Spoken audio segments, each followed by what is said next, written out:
This is flexible PVC. This is PEX. Two different kinds of pipes. One does not play with the other. You can't use a PEX fitting on flexible PVC. And that's what they did everywhere.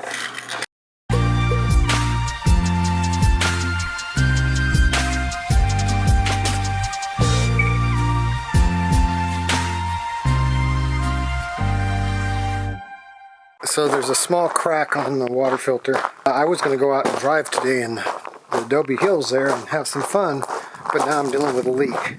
But maybe I can prolong the inevitable for a little bit. I'm going to just turn the pump off. And I don't want to fill up my gray tank, so I'm going to just come out here and let's empty the water, because I want the filter to be emptied. Now that it's out of there, I'll release the pressure on the side of any of the faucets in there. So it's right up here in this little thing. Not a big deal, but people have reported this stuff breaking too. And honestly, see how much flex it has when you're going down the road? Oh, look at that. That's what happened. It started coming apart up here. Look at that. It's already breaking. So my guess is this was flexing and more motion on this, and then caused it to finally leak. Why you don't need a built-in water filter? One, it's more that you have to deal with when you're winterizing the camper. Two, gosh, I miss the Geo Pro crap things that you do. Oh, well. Two, the filter that they give you on the Geo Pro is ridiculously expensive. You can buy better filters for less money. And people right and left have always said that these filters will crack, and most people rip them out. So I am going to be ripping this out. There's several videos on how to do it. Basically, you can get a water filter for your sink that the only time you filter is when you want drinkable water, and you don't need to filter the water for taking a shower, you know, or washing dishes with dish soap or any of that kind of stuff. You don't need filtered water for that. Though if you take and maintain your tank correctly, it's fine. So just get a filter that goes on your faucet that you only turn on when you actually want filtered water. Yeah. Yeah. All right. So, and my door handle broke on my truck.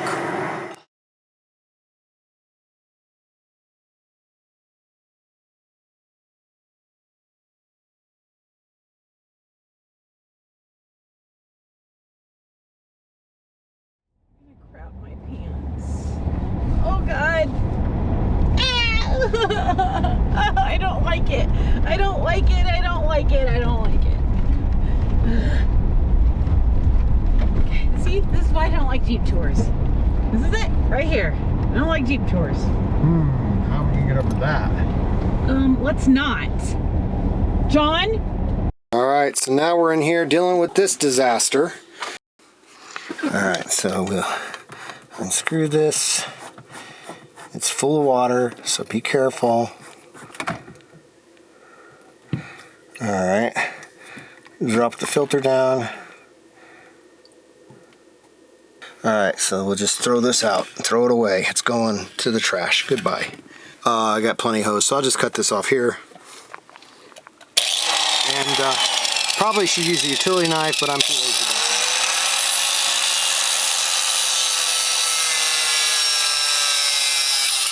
So I cut that off. Now this, we do need to cut this clamp right there without damaging this. And so I'll cut that with this big giant thing because I don't have a Dremel. All I have is this. It's broke loose. I should be able to pull it off. It's off. Yay! So now we just take this guy and stick it onto that guy, and then we just clamp it. Just clamp it. I got clamps. I'm clamping. I'm clamping. What's that guy? Clamps? If you watch Futurama, you know what I'm talking about. Alright, and I just picked these up at O'Reilly's. I was there anyway for truck parts. It was like $6 for this assortment of clamps, and I figured it doesn't hurt to have clamps. So, yeah, I'll use the one that's the right size, and we'll get that thing on there. Alright, there we go. One filter removed. Now let's turn the water pump on and see how well it does. Alright, I cleaned up any water that had spilled out while I was doing this. Seems good. I'll leave this open for a little bit. Hopefully it didn't, but it should be good. We'll just watch it, see if any water starts dripping down here. So, one less thing to deal with. Also will make winterizing this thing a bit easier to deal with. One less thing to contend with. So that'll be nice. So it actually damaged more by that thing flexing like it did because it had the weight of that and the water in it and it was flying back and forth. It looks like it's damaged all the way down because I still have a leak at this other fitting that was going to this stupid thing. Now I know it was leaking up above because you could actually see water dripping from the top of the tube out of the water filter. But apparently that must have worked loose, rattled around enough, created enough vibration that it screwed up the line further down. So I've got to fix all that. I'm hoping these bottom ones aren't leaking, and I hope it's this top one. Here's the issue. This hose is technically the wrong size for this. It's the wrong size hose. It's a different diameter inside than what these hoses are. So it doesn't even fit tight. That's the issue. So then if the clamp is getting worked around from a bunch of excessive vibration, again, Rockwood crap where they're using the wrong kind of hose for the wrong kind of situation, or they at least should have used the right thing here. They literally don't even, there's no tightness at all. There's nothing to help seal this other than the clamp. So you see I just cut this hose off, but I want to show you something. This is how loose this is. Look at that. I can literally turn this. Look at that. Alright, so the pump is on, the clamp is clamped. Maybe they did it because the filter and they needed it more flexible, because this isn't really flexible, but it's the wrong size. So be prepared that this is a MacGyver in the sense that, yeah, the clamp is fine, but technically this pipe should probably be changed to the right size pipe. But so far no leaks, so that's good.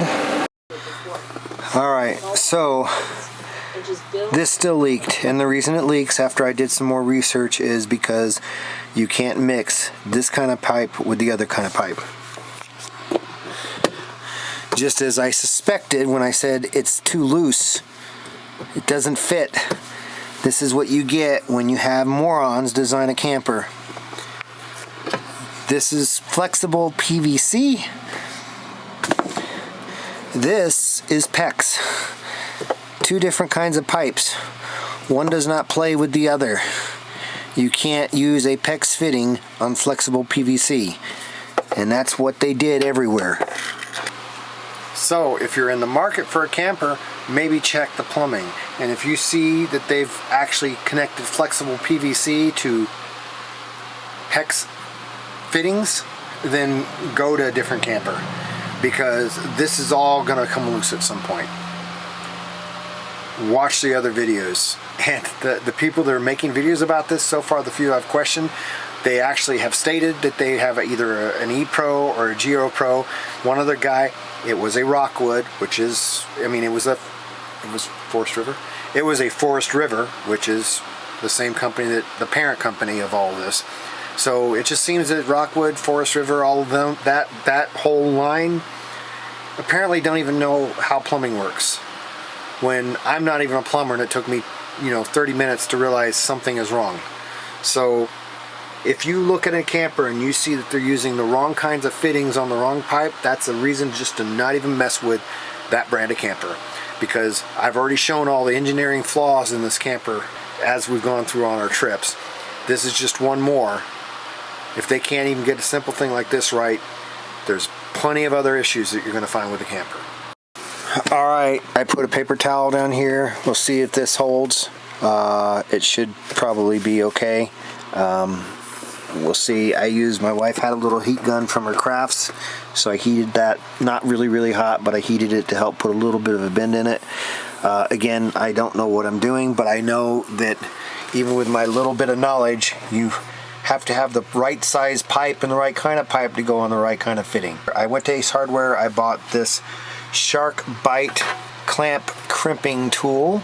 It has a little calibration thing which I will tie wrap to the tool so it doesn't get lost. I bought a bag of Shark Bite crimps, and I bought a 10-foot piece of this. Now obviously I can't fit 10 foot in the camper. I'm going to cut it to the width of the camper so I can just store it up in front with everything else. For that matter, I could just store the pipe back here underneath here with all the plumbing so that I have it for when the next pipe fails. I don't have the motivation right now to go through and do everything, but as a word of advice, when you're not in the camper, make sure you turn the water off. Just do it. If you own a Geo Pro, just turn the water off, because it would really suck if these pipes busted while you were gone, out for the day, and you come home to that. It's really frustrating when you see it happen while you're here. But if you're not in the camper, I would turn the pump off, and if you're hooked to city water outside, turn the valve off, because the plumbing on these things is not done right. And some of the videos I've watched have reported that even the 2021 models are done this way. Rockwood has been doing this for a while. They apparently think it's okay. It's not. So be aware of that. Just turn that pump off when you're not in the camper. Alright, so I did do one other modification, by the way. This I originally had sitting directly on the surface, and after this little experience we had with all the leaks, that's not a good idea. So I just put about 4 washers under each side, raised it up so at least it's got some space here, basically. So if water was to get up here, it'd have to get pretty deep before it's getting into the unit. I mean, it'd have to fill all this. So yeah, I would just do that.